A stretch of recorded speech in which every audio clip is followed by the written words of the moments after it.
Shabbat Shalom, mis queridos amigos, mis queridas amigas, hemos llegado de nuevo a esta solemne ocasión por las virtudes, por los méritos de nuestro Mashiach, por su inmensa Rajamín, por su inmensa misericordia. Aquí nos hallamos en este Mishkan en el tiempo, que es el Shabbat, es un Mishkan, se puede decir una congregación en el tiempo. Y aquí nos unimos en este bendito Shabbat hogareñamente, como saben que hacemos nosotros un ministerio pues familiar, pero no solamente porque transcurra en familia, sino que además es familiar porque transcurre en un hogar, ¿no? Sacamos Torah desde este hogar para todos ustedes.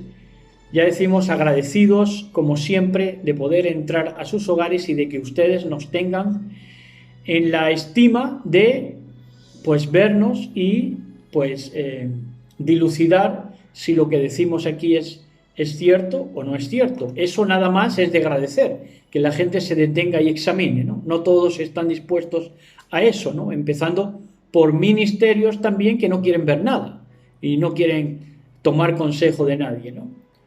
Pues nosotros van a ver ahora que pues somos los primeros en deleitarnos, porque nosotros preferimos, antes de ver televisión, que nos hiervan las tripas viendo ministerios cerrados. Lo preferimos, a como está el mundo ahora mismo. Entonces, pues saben ustedes que hacemos como siempre una introducción. Hoy vamos a estar en esta primera instancia con Josué, que vamos a seguir estudiando Josué 13 y 14, va a estar exquisito.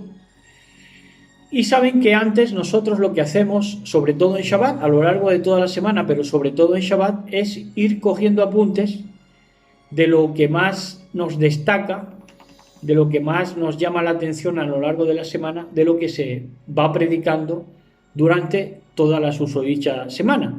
Entonces yo me levanté tempranito en este Shabbat, normalmente cuando más anoto es en Shabbat, y me levanté sobre las 3 de la mañana. Me entusiasma, me gusta mucho levantarme por la mañanita temprano a escuchar prédicas,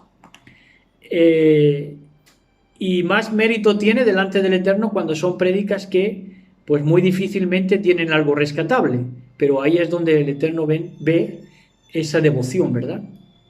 Entonces, pues nosotros apuntamos, y ahí estuve apuntando, pues cosas que hablaron a nuestro corazón para dárselas a todos ustedes, algunas notas aclaratorias, otras son pues advertencias, en fin, cosas que nos han llamado la atención a nosotros y por eso pensamos que a ustedes también pueden calarles y hacerles bien. Escuchamos a uno o a una de nuestras ponentes favoritas decir que durante esta semana que la cábala o el judaísmo, del cual se hacen eco en determinados ministerios, también en el de este ministerio, pues se hacía eco de que el judaísmo prohíbe decir yo, que se escribe con alef, con nun y con yod, que fonéticamente suena a ni. Pues dice que ahora el judaísmo está vendiendo la idea de que está prohibiendo decir yo, decir aní, ¿no? Porque dicen que ese aní, ese yo, es igual a la palabra nada. Ese yo, ese aní, es igual a la palabra nada. Por eso ahora lo están prohibiendo, decir yo, desde el judaísmo. Desde esa cábala, ¿no? Que muchos ministran sin saberlo. Unos les hacen el trabajo de ministrar toda esa serie de subterfugios sin saber lo que están predicando, y es el caso de este ministerio, ¿no? Pero nosotros lo agradecemos porque mediante esto estamos atentos a lo que se va cociendo por parte de la cábala del judaísmo, que son los que hacen de verdad proselitismo, guste o no guste, al por mayor. Entonces, como el judaísmo está enseñando que no se dice yo, que prohíben decir yo, decir aní, porque yo es, según ellos, nada, pues la Torá, ¿qué tiene que decirnos a esto, a esta prohibición? Pues nos tiene que decir que si esto fuera así, que Elohim prohíbe decir yo, pues entonces el mismo Elohim Sebaot diría, en lugar de decir yo soy el que soy, le diría nada soy el que soy. Nada soy el que soy, porque se está prohibido decir yo, pues le diría nada soy el que soy, ¿no? Y entonces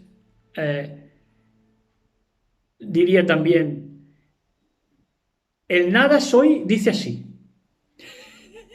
En lugar de decir el yo soy dice así, diría el nada soy dice así, con lo cual le daría la razón a Faraón a fin de cuentas, porque Faraón se preguntaba, bueno, ¿y quién es Yahweh para que yo deje ir a su pueblo? Y ahí le darían la razón, ¿no? Si eso fuera así como dice el judaísmo, de que no se puede decir yo, porque entonces Faraón llevaría razón en decir, ¿quién es para que deje ir a tu pueblo? Claro, no le dicen quién es y le dicen el nada soy, pues él con toda justificación hubiera preguntado, ¿quién es? ¿No? Entonces vemos que cómo estará de desviado el judaísmo que le daría la razón hoy en día al mismísimo Faraón. También en esta cábala y en este judaísmo que nos llega a nosotros por todas las vertientes, de todos los medios de comunicación, de todas las influencias religiosas, nos llega, queramos o no queramos, y tenemos que, por todos los medios, achicar agua de los afluentes que nos llegan desde ese caudal pues tibio, 100%, ¿no? Entonces también se dice, y muchos lo están predicando sin saberlo, sin saber de dónde viene toda esta agua turbia, que le llaman al diablo, le llaman el serpiente. Ya no le llaman la serpiente antigua, sino que le llaman el serpiente. Oigan, pero al diablo le llaman el serpiente, pero a Dios le dicen que Dios, según llaman ellos, o con D/os, que ese Dios es travesti, porque era hombre y mujer. O sea, fíjense ustedes, ¿no? La labor de la serpiente. Claro, es el serpiente para todos estos que se dejan sodomizar, precisamente, porque sodomizar intelectualmente, porque es el serpiente.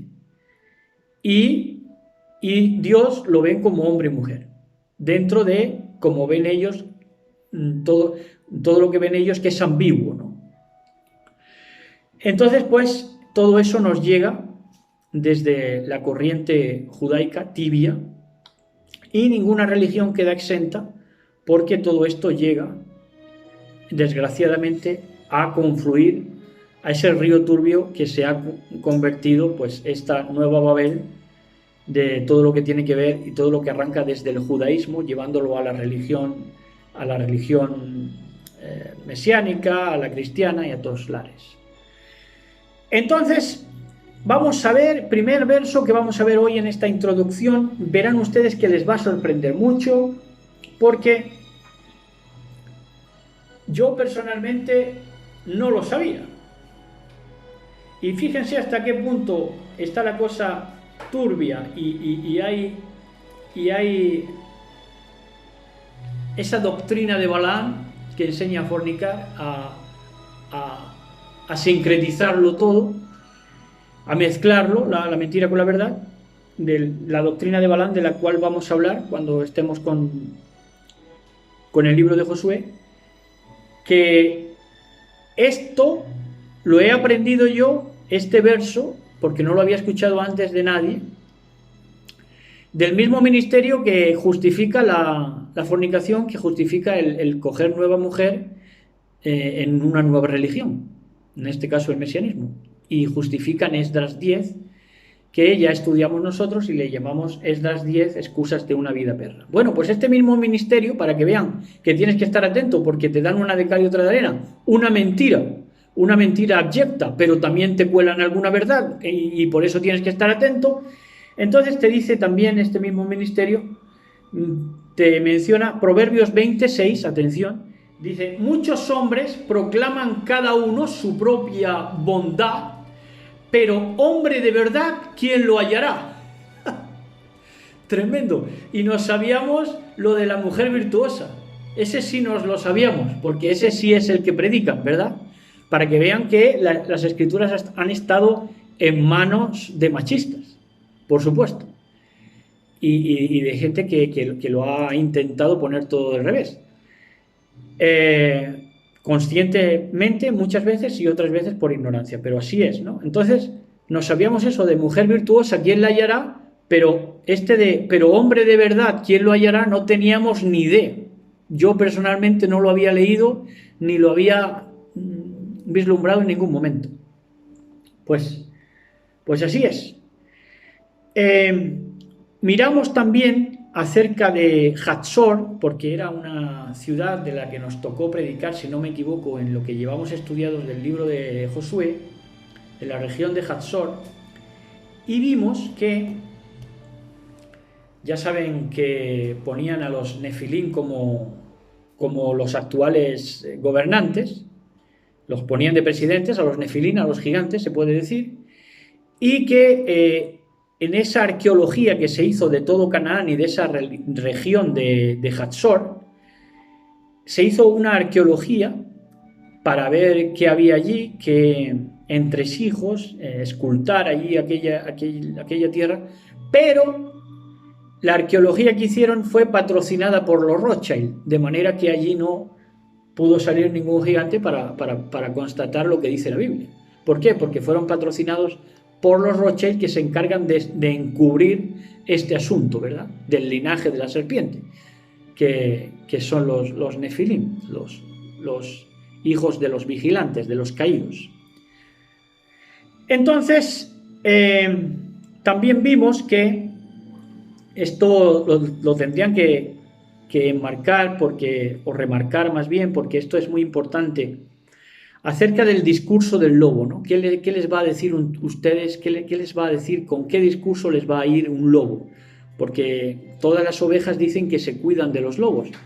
Pero para cuidarnos de los lobos tenemos que aprender a ver cuál es el discurso de los lobos. Y yo se lo voy a decir muy, muy fácil.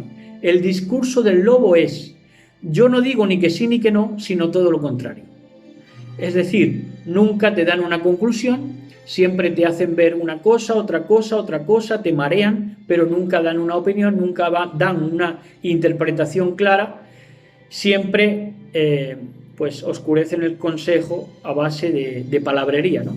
Y lo que te van a decir es yo no digo ni que sí ni que no, sino todo lo contrario, es meterlo todo, ¿no? Para captar a todos, ¿no? Por eso hay muchos cantantes que cantan a Jesús, que cantan a Dios, que cantan a Yahshua, que cantan a Yeshua, que cantan a Jehová, que cantan a todo para tener más adeptos, ¿verdad? Pues esto también se hace desde los ministerios y esto es el discurso del lobo. Y tenemos que en estas mismas líneas, en estas mismas maneras de actuar del discurso del lobo, también muchos lobos se ponen un nombre que no es el suyo y se cambian de nombre, ¿no? Se ponen, no sé, no queremos nombrar a nadie. Si lo nombramos es porque se nos venga a la cabeza ponerlo así, pero no queremos, yo qué sé, Yehoshua ben Yosef o Yosef ben Gurión, yo qué sé, ¿no? Se cambian el nombre y se lo ponen hebreo, ¿no? Todos ustedes saben de lo que hablamos, más o menos, ¿no? Porque hay muchos ministerios mesiánicos que se cambian el nombre, ¿no? Y ahí dejan de cumplir el mitzvot, el mandamiento, que luego ellos predican Torah, pero todo lo van incumpliendo. Si de verdad uno les pone luz y taquígrafos a lo que van diciendo y a su manera de actuar, vemos que incumplen todos los mitzvot, todos los mandamientos, y se mira a profundidad.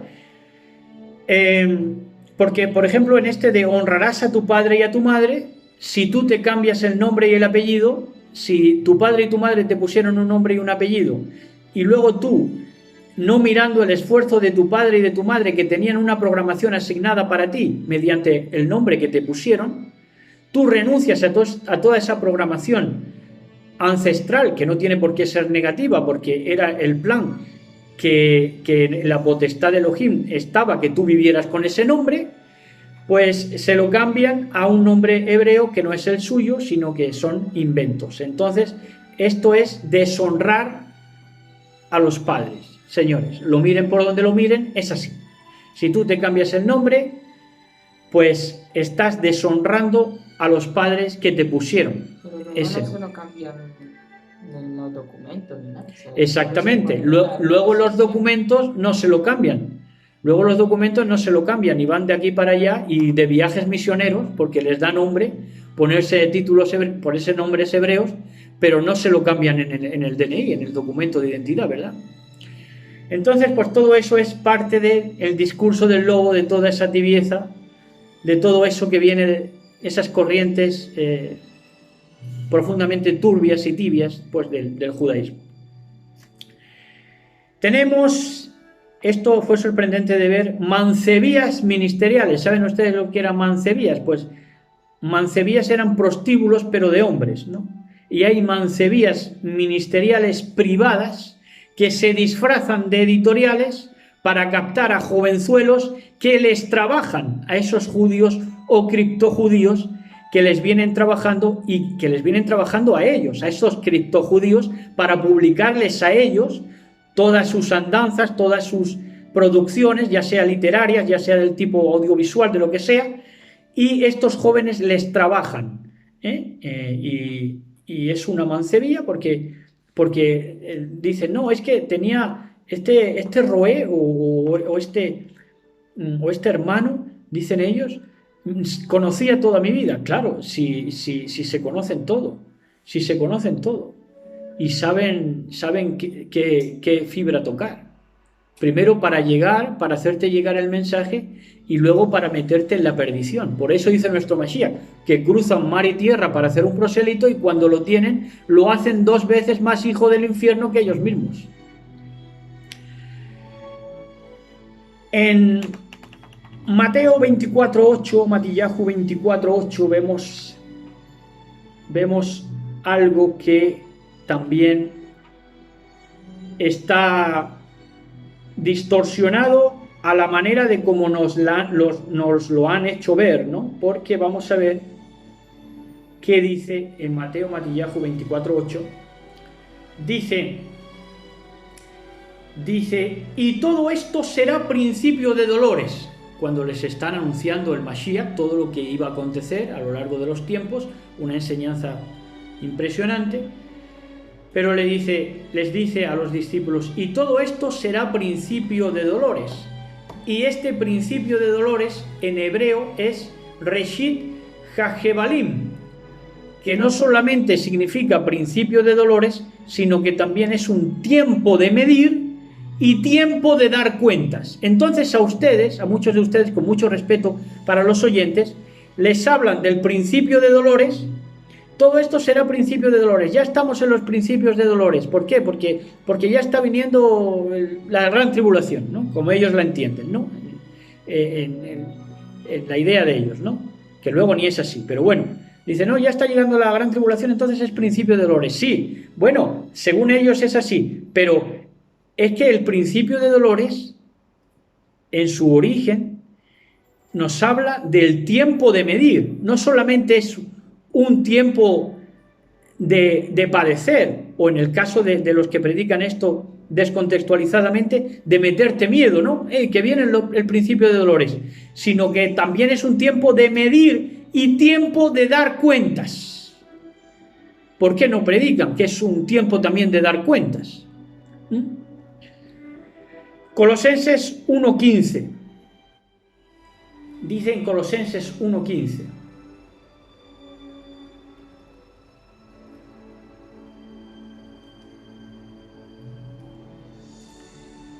Dice en Colosenses 1:15, dice, es la imagen, hablando del Mashiach, fíjense en esta es buenísima, Dice, es la imagen del Elohim invisible, el primogénito de toda creación. Y entonces, claro, con la influencia judaica que está ahí como espada de Damocles pesando a todo el cristianismo y a todo el mesianismo, les dice, no, pero si es que esto no puede ser, el Mashiach no puede ser la imagen del Elohim invisible, porque en Éxodo 24, fíjense ustedes dónde se van, en Éxodo 24 nos dice la Torá de la siguiente manera. Te dicen ellos, para desprogramar todo aquello que sí entendíamos bien en el cristianismo, que era poco, pero algo había. Entonces, te dicen, claro, no puede ser el Mashiach la imagen de Elohim, porque en Éxodo 24, en Shemot 24, nos dice, no te harás imagen ni ninguna semejanza de lo que esté arriba en el cielo, ni abajo en la tierra, ni en las aguas debajo de la tierra. Claro, y con eso ya se creen, claro, y es que con eso desbaratan a los incautos que les hacen caso y que les dan crédito, porque precisamente es porque la imagen verdadera, que es el Mashiach, siempre ha estado presente. La imagen del Elohim invisible siempre ha estado presente porque es el Mashiach. Por eso otra imagen ya es idolatría, porque hay una imagen primordial, primogénita, que es el Mashiach. Por lo tanto, otra imagen, hacerle otra imagen, hacer otras imágenes, ya es idolatría. ¿Por qué? Porque eso ya son representaciones falsas. Si no hubiera un prototipo, si no hubiera un, ¿cómo le llamamos nosotros? Un patrón de esa imagen de Elohim, entonces no habría razón para la idolatría, puesto que bueno, yo puedo hacer lo que quiera, ¿no? de imágenes, puesto que no hay una conmutada, una que es el prototipo. Entonces no entro en digamos, hacer de menos a Elohim, ¿verdad? Sino que simplemente pues representaría otras cosas. Pero puesto que la hay, esa imagen del Elohim invisible, que es Yahshua, que es el Mashiach, entonces por eso todo lo demás es idolatría. Eso es profundo y muy rico de entender. Como también es rico de entender que oímos a un ministerio decir, Dios, decían ellos, Dios como ente individual, nos preguntamos nosotros, porque ellos decían, Dios puede hacer cualquier cosa, todo lo que quiera, ¿no? Para que les encajen dentro de las contradicciones que tienen ellos como predicadores. Entonces, para excusar sus errores y sus contradicciones, dicen, no, es que Dios puede hacer lo que quiera. Esta es la de siempre, es un clásico. Pero Dios, como ente individual, Elohim, nos preguntamos nosotros, ¿puede hacer lo que quiera? Y se responde con Juan 5.13, Yohanan 5.13, que dice así, verán ustedes. ¿Puede hacer lo que quiera Elohim? ¿Puede hacer lo que quiera el mismísimo Mashiach? Pues nos dice el Mashiach mismo, la imagen del Elohim invisible. No puedo yo hacer nada por mí mismo, según oigo, así juzgo. Mi juicio es justo porque no busco mi voluntad, sino la voluntad del que me envió, la del Padre. Entonces, el Mashiach se debe a lo Elohim, a lo elogiable, que no es un viejecito, es una equiparación, una igualdad. ¿Qué igualdad? Pues lo que llega a ser elogiable, lo que llega a ascender a ser juez, a ser Elohim. De esto no es necesario ni siquiera recurrir al hebreo. Tanto que dicen de las gafas, que hay que ponerse gafas hebreas y todo eso. Se lo vamos a explicar con el latín. Hay una palabra que se llama equalitas, que significa igualdad. Pero no solamente equalitas significa igualdad, en el latín, estamos hablando, sino que además de igualdad significa identidad y similitud. Identidad y similitud. Con lo cual no hay identidad de nada, no va usted a llegar a la identidad suya, ni de si qué tribu es, ni de si es judío, ni de si es levita, no va a tener una identidad clara, no hay hallazgo si no hay similitud con Elohim. Y la similitud que usted tiene que ver para llegar a Elohim es principiar con lo principal. Y lo principal es saber que el Mashiach es la imagen del Elohim invisible. Y esto está, para refrendar esto, primera de Juan 3:2. En primera de Juan 3:2 dice así: amados, fíjense, ahora somos hijos de Elohim, ahora, y aún no se ha manifestado lo que hemos de ser. Dice, ahora somos hijos de Elohim, porque ser hijo de Elohim, efectivamente, como dice nuestro ministerio amigo, es una metáfora, una ocupación, un mientras tanto. Por eso el Mashiach se define muchas veces como hijo de Elohim, pero es un mientras tanto transcurre esto, porque dice, amados, ahora somos hijos de Elohim, y aún no se ha manifestado lo que hemos de ser, pero sabemos que cuando Él, el Mashiach, se manifieste, seremos semejantes a Él, porque le veremos tal como es. Ahí está la identidad. Ahí está la adquisición de la identidad. Ahí está el hallazgo, ahí está la similitud. Cuando veas al Mashiach tal y como Él es, la imagen del Elohim invisible. Mateo 5:22.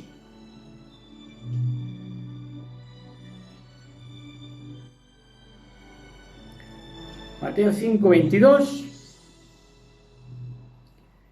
Pero yo os digo que cualquiera que se enoje contra su hermano, esto ya hablando de otra cosa, hablando de otro punto que nos llamó la atención, dice, pero yo os digo que cualquiera que se enoje contra su hermano será culpable de juicio, y cualquiera que diga necio a su hermano será culpable ante el concilio, y cualquiera que le diga fatuo quedará expuesto al fuego, al infierno de fuego.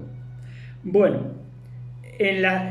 según qué tipo de traducciones ustedes lean de este pasaje, pero en todas lo que destaca es que quien le dijera necio o fatuo a su hermano se hacía culpable de ocasionar el juicio. No es que fuera declarado culpable en el juicio por llamar tonto a tu hermano, sino que eres culpable de ocasionarlo, de ocasionar el juicio en el que puedes tú salir indemne por haberle llamado tonto, o puede salir el indemne si le has llamado tonto injustamente. Por eso dice, quedará y cualquiera que le diga fatuo quedará expuesto. Expuesto es que puedes quedar, expuesto es que te puede tocar la parte mala de no haber juzgado bien y haberle dicho tonto, ¿no? Expuesto al infierno de fuego. Y también habla de concilio, será culpable ante el concilio. Un concilio es quien decide, quien lleva la razón. Entonces, no por llamar tonto a alguien, y mucho menos si es tu hermano. Si no es tu hermano, que pocos hermanos, a la verdad, pues puede haber ya en este mundo, aunque no sabemos, ¿no? Pero que quiero decir que el que queda expuesto al infierno de fuego es el que no lleve la razón al llamarlo tonto, ¿no? Al que quede como culpable ante el concilio, ante un concilio que ha buscado las causas y los porqués del por qué le has llamado tonto y si era merecedor o no, ¿no? Y cuanto no más a alguien que no sea ni hermano, pues por decirle tonto, no solamente hay que decirle tonto, corto te quedarías si llamas a la gente, a la necedad que tiene la gente, pues tonta, ¿no? Porque es mucho más que tonta, es bastante estúpida. Bueno, y en primera de Pedro 3:6 dice, ya para cerrar esta introducción, primera de Pedro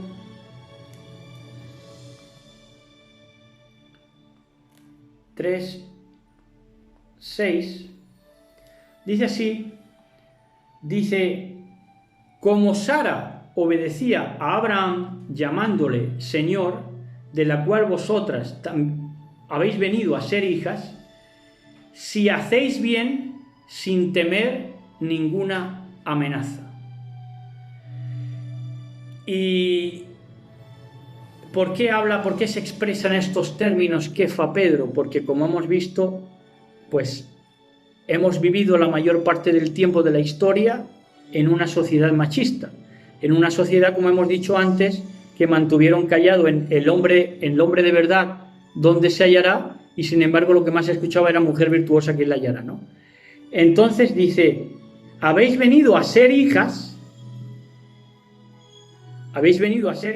si hacéis el bien sin temer ninguna amenaza. ¿Por qué? Porque muchas mujeres a lo largo de la historia, por hacer el bien, han sufrido continuas amenazas.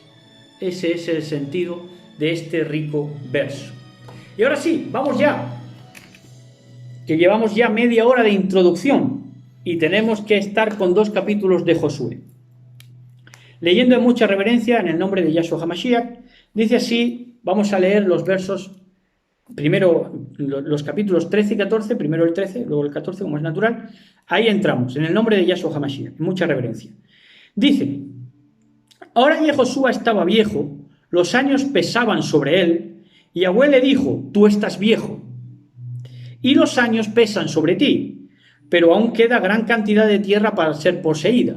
Necesitamos un Josué eterno, que es el Mashiach, que es Yahshua. Porque si no, no daba abasto para conquistar todo lo que había que conquistar. Y le dice, el mismo Elohim le dice a Josué, a Yehoshua, tú estás viejo, los años pesan sobre ti. ¿Por qué? Porque Josué había adquirido mucha responsabilidad en sus hombros. Entonces había tenido mucho desgaste por ser el líder de la congregación. Dice, esta es la tierra que aún quedan, todas las regiones de los filisteos, y todo de los Geshurí también quedaba, desde el Sihor, que está enfrente de Mizraim, de Egipto, hasta el límite de Ecrón, al norte de allí es considerado como perteneciente a los cananeos. En Ecrón es donde, creo recordar que es donde Saúl no mató a todo el ganado y todos los reyes que tenía que matar. Luego, años más tarde, siglos más tarde, dice, esto es el territorio de los gobernantes de los filisteos en Azá, Asdod, Askelón, Gat y Ecrón, también en Labim. Al sur, toda la tierra de los cananeos, Mehará, que pertenece a los sidonios, tan lejos como Afec, y de ahí hasta la frontera con los Emorí, o amorreos que siempre tienen el amor en la boca. La tierra de los Gibí, todo el Líbano al este, desde Baal-Gad al pie del monte Hermón hasta la entrada de Hamad.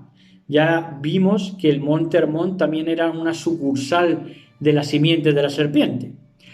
En cuanto a los habitantes de las montañas entre el Líbano y Misrefot Mayín, esto es, todos los sidonios, yo mismo los echaré delante de los hijos de Israel. Todo lo que tienes que hacer, Josué, es asignarlo a Israel como una herencia como yo te he ordenado. Simplemente tienes que declararlo y yo mismo me encargo.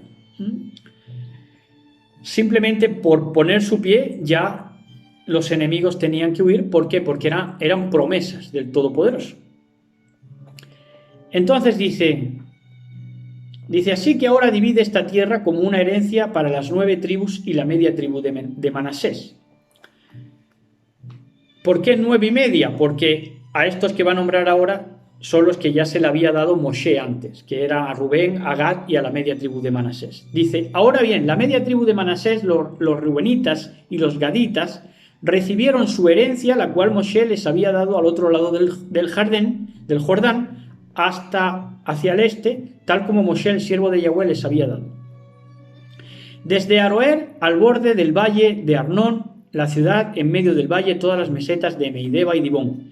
Todas las ciudades de Sihón, rey de los amorreos, al rey de los amorreos, de los que siempre tienen el amor en la boca, que reinaba en Hesbón hasta la frontera con el pueblo de Amón, y Galaad, el territorio de los Geshurí y Mahatí, todo el monte Hermón, todo Bashán, hasta tan lejos como Salja.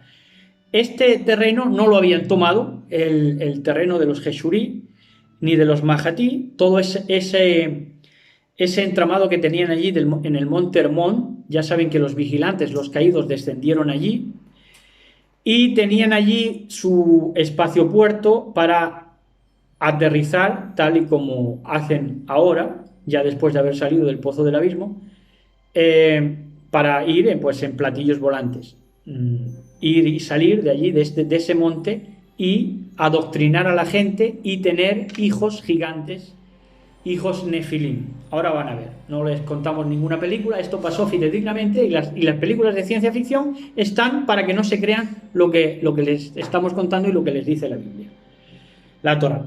Entonces dice, esto es todo el reino de Og en Basán, quien reinaba en Astarot y Edrei. ¿Quién era Og? Og era uno de aquellos que quedó de los Refaín, hombres altos, gigantes, hijos de los caídos, de los ángeles caídos que descendieron al Hermón, a quienes Moshe derrotó y los echó. A este Og, rey de Basán, lo derrotó el mismísimo Moshe. Hay muchos en el cristianismo que dicen, porque Jehová está conmigo como poderoso gigante. Bueno, pues sigan con el gigante y ya verán dónde van a parar. Sin embargo, los hijos de Israel no echaron a los Geshurí ni a los Mahatí, con la consecuencia de que Jeshur y Mahat han habitado entre Israel hasta este día. Así que ahí los tenemos, a estas fuerzas espirituales, a estas huestes de maldad, todavía operando en medio de la civilización, de lo que hemos llamado civilización, pero que no son simiente humana, sino simiente maldita. Esto está ahí.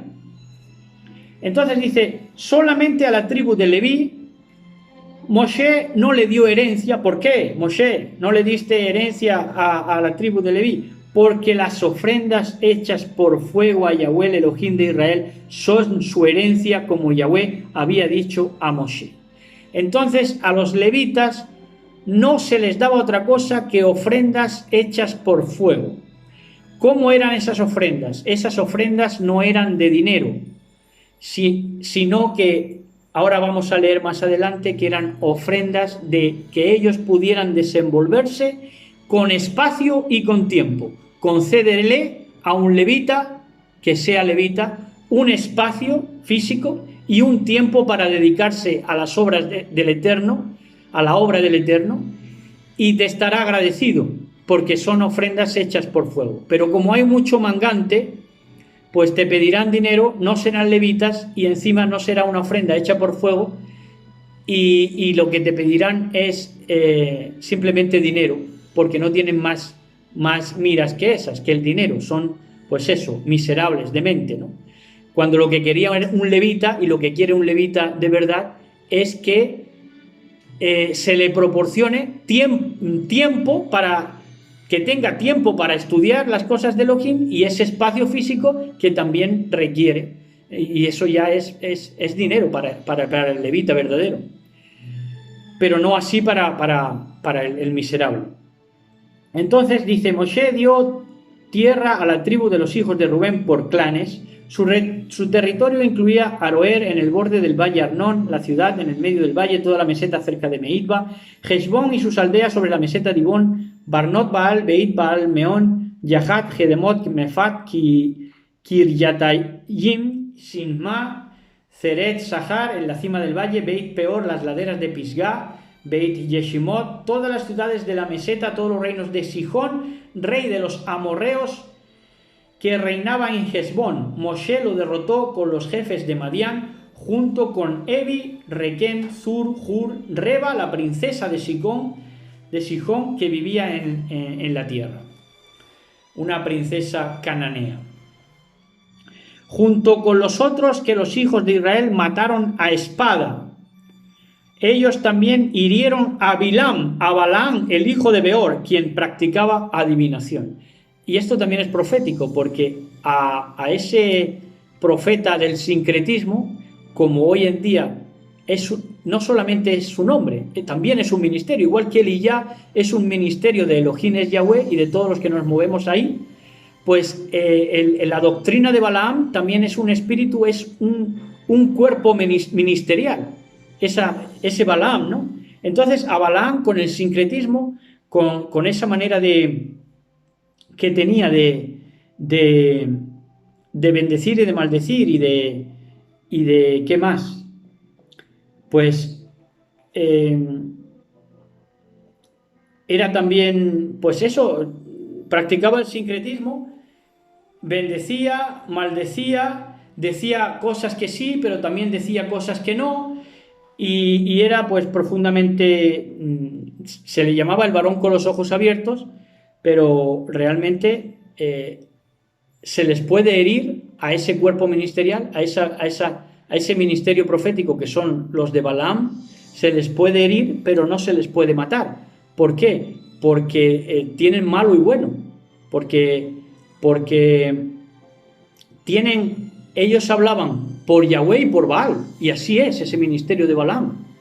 Hablan por Yahweh, pero también hablan por Baal. Entonces, ¿quién puede hacer frente con el escrutinio que requiere el asunto? Pues solamente el Eterno bendito sea. Cuando llega el Mashiach, con el espíritu de su boca, con la espada de su boca, es cuando vence al inicuo, ¿no? Que toma de aquí de la doctrina de Balaam, que enseñaba, por cierto, que enseñaba a Balac a pecar, que hacía que Balac le dijo a Balaam que les conjurara a los hijos de Israel para que fornicaran, es decir, para que entraran en todas esas doctrinas que hemos hablado antes de sincretismo, ¿no? Pues de eso, del sincretismo, de todo esto que viene también del judaísmo, ¿no? De hecho, el judaísmo dice que Balaam era el profeta para los gentiles, pero es más judío que otra cosa, a como se entiende el judaísmo hoy en día, porque era sincretista, era profundamente sincrético, hablaba por Yahweh, hablaba por Baal, todo le venía, todo le cabía, y enseñaba toda esa serie de mezcla, pues que es toda esa doctrina de Balaam, esa fornicación espiritual. Entonces, ya decimos que se le puede herir a ese ministerio, por lo tanto nosotros, por eso no nos gusta dar nombres, porque son ministerios que tienen de todo en la boca, entonces no puedes decir tampoco, porque es un asunto que solo le pertenece al Mashiach. Él opera y los utiliza como quiere y les corta la vida y los extingue cuando también quiere. Bueno, el Jordán formaba la frontera para los hijos de Rubén. Esta fue la herencia de los hijos de los clanes de Rubén con sus ciudades y aldeas. Moshe dio a la tribu de Gad, a los hijos de Gad por sus clanes. Su territorio incluyó a Jazer, todas las ciudades de Galaad, la mitad de la tierra del pueblo de Amón, hasta Aroer, al frente de Rabá. Esto es, desde Hezbón hasta Ramot Mizpah y Betonim, y desde Mahanayim hasta la frontera con Libdir. Mientras que en el valle incluía a Beit Harán, Beit Nimra, Sucot y Zafón, en otras palabras, el resto del reino de Sihón, rey de Heshbón, con el Jordán al extremo del lago Kineret como su frontera, su territorio se extendía hacia el este. Esta es la herencia de los hijos de Gad con sus ciudades y sus aldeas. Moshe dio una herencia a la media tribu de Manasés, era para la media tribu de los hijos de Manasés por clanes. Su territorio incluyó Mahanayim y todo Basán, esto es, todo el territorio que estaba operado por el Nefil, por el gigante Og, rey de Basán, que derrotó Moshe, cumpliendo la enemistad de una simiente con la otra, de la simiente de la serpiente con la simiente humana. Todas las aldeas de Yair en Basán, 60 ciudades, la mitad de Galaad y Astarot y Edrei, las ciudades del reino de Og en Basán. De Astarot viene Astarte, las cartas del Tarot y todo eso. Todo esto fue para los hijos de Magir, el hijo de Menasé, o más bien para la mitad de los hijos de Magir por sus clanes, la media tribu de Manasés.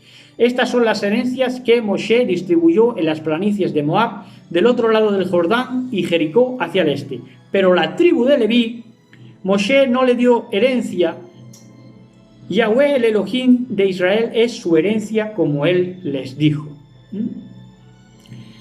Ahora, entrando ya en el capítulo 14, dice, estas son las herencias que los hijos de Israel tomaron de la tierra de Canaán, los cuales Eleazar el Cohen y Josué el hijo de Nun y los cabezas de los clanes ancestrales de las tribus de los hijos de Israel distribuyeron a ellos. Entonces se pusieron aquí a distribuir la tierra a esas 9,5 tribus, porque Moshe ya había distribuido a 2,5.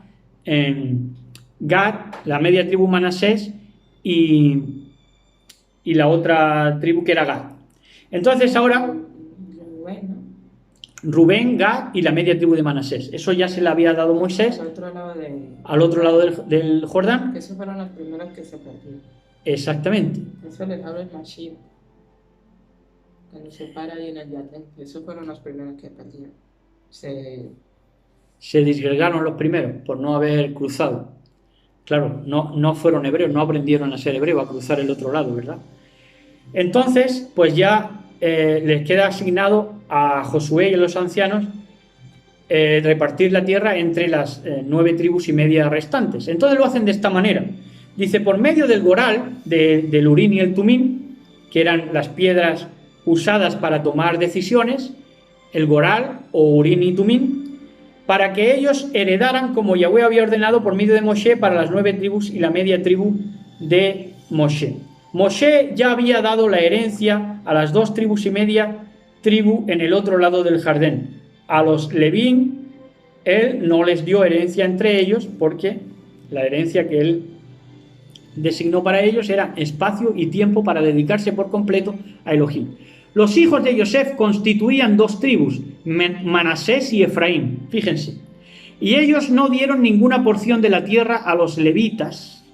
Fíjense lo que era de verdad la ofrenda por fuego. Los hijos de Yosef, Efraín y Manasés. Ya saben el movimiento efraínita y todo esto. Pues a los levitas no le dan porción de la tierra, excepto ciudades para habitar dentro de ellas, ahí está el espacio, con campo abierto alrededor de ellas para su ganado y sus siembras, el tiempo y el espacio, que esto es lo que un levita quiere, para dedicarse por completo al bendito sea. Para eso son las ofrendas, para eso es el verdadero diezmo. Como Yahweh había ordenado a Moshe, así que los hijos de Israel hicieron, ellos dividieron la tierra. Los hijos de Yehudá se acercaron a Yehoshua. Entonces los hijos de Judá ya estaban frotándose las manos. Uy, el Urín y Turín, todo esto que nos gusta tanto, esto de lo estrambótico, de lo estrafalario, de lo que no es muy común, del Urín y el Tumín, con esto ya nos vamos a asignar la tierra, ¿no? Entonces Yehudá quería proponerse para la repartición de las tierras, pero en estas dice, como Yahweh había ordenado a Moshe, a los hijos de Israel hicieron, ellos dividieron la tierra. Los hijos de Judá se acercaron a Yehoshua en Gilgal, y Caleb, el hijo de Nun, se les adelantó a los judíos, a los de la tribu de Yehudá. Fíjense la jugada. El hijo de Jefune le dijo, tú sabes que Yahweh le dijo a Moshe, el hombre de Elohim, acerca de mí y de ti en Kadesh Barnea. Acuérdate, Yehoshua. ¿Por qué? Porque el olvido es de gente mediocre. Este Caleb se acordaba bien del asunto, muy a pesar de los judíos que querían la tierra para ellos, porque esta tierra en origen iba a ser para los judíos. Entonces, ahí se interpone, que lo iban a echar a suertes, pero se interpone por derecho este Caleb. Entonces le dijo a Moshe, le refiere lo que Moshe le dijo acerca de ti y mí, dice, cuando yo tenía 40 años y el siervo de Yahweh me mandó desde Kadesh Barnea para reconocer la tierra y yo le traje un reporte honesto, dice. ¿Qué reporte honesto? Que nos lo íbamos a comer como pan, aunque fueran gigantes. Mis hermanos que subieron conmigo, le recuerda, por eso digo que a los otros no les convenía que recordaran, y seguro que estarían con el discurso, no, tienes que olvidar, pero él lo mantuvo ahí en su memoria 45 años.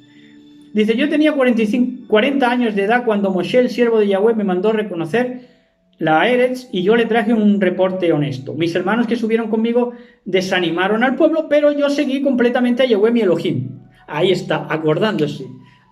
Ahí no hay mediocridad. Ese día Moshe me juró, de cierto la tierra donde tu pie ha estado será la herencia para ti y para tu cera para siempre, porque tú has seguido completamente a Yahweh mi Elohim. Ahora mira, Yehoshua, yo para Judá y para todos estos soy un perro, porque mi nombre es Caleb, que significa en hebreo perro. Bueno, pues para esto soy un perro, me han pedido que olvide para no meterlos en problemas y para no hacerlos de menos, porque como yo les traje un reporte honesto y sus padres de ellos estuvieron con miedo, pues me lo han querido sacar de la memoria. Pero yo, dice, ahora mira, me ha mantenido vivo estos 45 años, como él dijo que haría desde el momento que Yahweh dijo esto a Moshe cuando Israel pasaba por el desierto. Hoy tengo 85 años de edad. Pero estoy tan fuerte hoy como el día en que Moshe me mandó, y yo estoy tan fuerte hoy como lo estaba entonces, ya sea para la guerra o simplemente para ir de aquí para allá. Es decir, Caleb, el perro, el que lo tenían por perro los otros judíos y las otras tribus, porque hizo lo que no se atrevieron sus padres a hacer, dice, mira, yo estoy preparado para lo que venga, sea para la guerra o sea para seguir andando de aquí para allá, para lo que sea. Es tremendo. Dice, por lo tanto, dame este monte del que Yahweh habló en ese día, porque tú oíste como los Anakim, Anunnakis, los vigilantes y los Nefilim, los gigantes, estaban allí con ciudades grandes y fortificadas. Ciudades grandes y fortificadas y doctrinas. Los vigilantes les adoctrinaban, por supuesto, a sus hijos, los gigantes, y los gigantes abanderaban a los humanos que se vendían a la causa de las simientes de la serpiente. ¿Cómo? Pues lo mismo que hoy, diciendo, por ejemplo, en el Discovery Channel de la época, les dirían, no, es que la simiente verdadera somos nosotros y los creadores fueron los Anunnaki, como dicen hoy en día. Entonces es la misma merienda. Y dice, pero fíjense en esta, dice, quizás Yahweh, esto aquí de verdad que me expando, dice, quizás Yahweh estará conmigo y yo los echaré fuera como Yahweh dijo. Dice, quizás Yahweh, no, a lo mejor me muero, pero si no lo tomo yo, lo va a tomar otro de los míos. ¿Por qué? Porque es una promesa de Elohim. Le importaba más que se cumpliera la promesa de Elohim que su propia vida. Por eso dice, quizá yo los eche. Le importaba más cumplir la promesa de Elohim que su propia vida. Tremendo. Por eso Yehoshua lo bendijo y le dio Hebrón.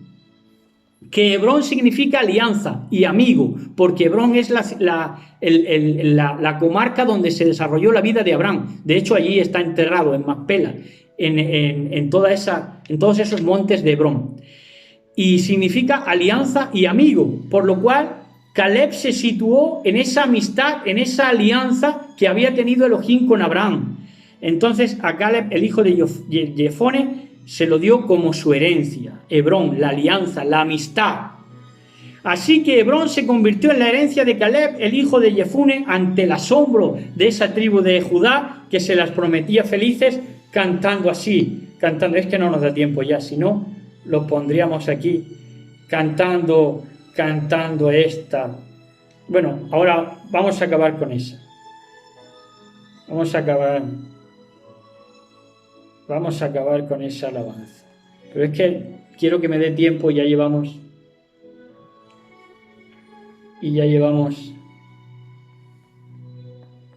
bastante tiempo. Pero ahí la vamos a dejar.